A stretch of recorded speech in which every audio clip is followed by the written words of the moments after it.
Chhatrapati Shivaji Maharaj park जवळ वीर सावरकर मार्गावर ठाकरे बंधूंची आज जल्लोष सभा पार पडणार आहे। सकाळी 11 वाजता ठाकरे बंधूंची ही जल्लोष सभा होणार आहे। सीजेपीच्या आंदोलनामुळे धर्मेंद्र प्रधान यांनी राजीनामा दिलाय, त्यानंतर तरुणांचा जल्लोष पाहायला मिळाला।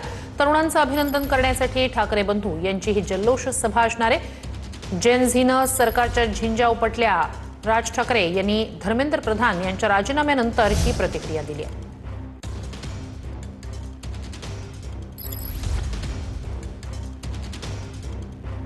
तर सकाळी 11 वाजता आता ठाकरे बंधूंची सभा ही एक प्रकारे तरुणांचं अभिनंदन करण्यासाठीची जल्लोष सभा असणार आहे। धर्मेंद्र प्रधान यांनी काल राजीनामा दिला। सीजेपीनं मुख्यतः नीट पेपर फुटीचा मुद्दा आणि त्याला धरून जबाबदारी निश्चित करण्यासाठी म्हणून प्रधान यांनी राजीनामा द्यावा अशी मागणी केलेली होती। तरी काही मागण्या होत्या, त्या पार्श्वभूमीवर आता काल धर्मेंद्र प्रधान यांनी राजीनामा दिल्यानंतर आज तरुणांचं अभिनंदन करण्यासाठी ठाकरे बंधूंची ही सभा होणार आहे।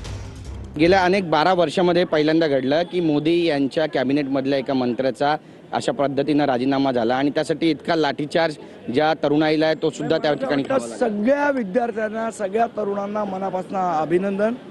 सर्वात महत्त्वाचा टेक या आंदोलनाचा काय असेल तर त्यांनी सरकारच्या विरोधातली भीती लोकांमधली संपवली।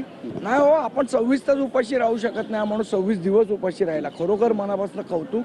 आणि त्या जंतर मंतरवर बसलेल्या आणि देशातल्या सर्व तरुणांनी जो त्यांना साथ दिला, भले ते जंतर मंतरवर पोचले नसेल पण जिथे आहेत तिथे आंदोलन करून त्यांनी सरकारला जेरीस आणलं।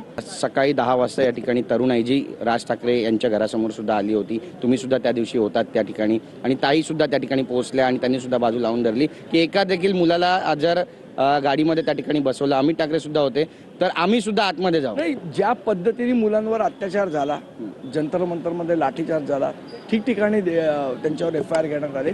मला असं वाटतं नुसतं जेन झी नाही तर जेन झीनच्या पाठी gen X, gen M, A to Z gen सगळे उभे होते। भविष्यातल्या ज्या निवडणुका आहेत त्यावर याचे परिणाम या सगळ्या आंदोलनातनं एक महत्त्वाचा टेक आहे की व्यवस्थेला अकाउंटेबल करा आणि ती व्यवस्था काल आपण अकाउंटेबल होताना बघितली।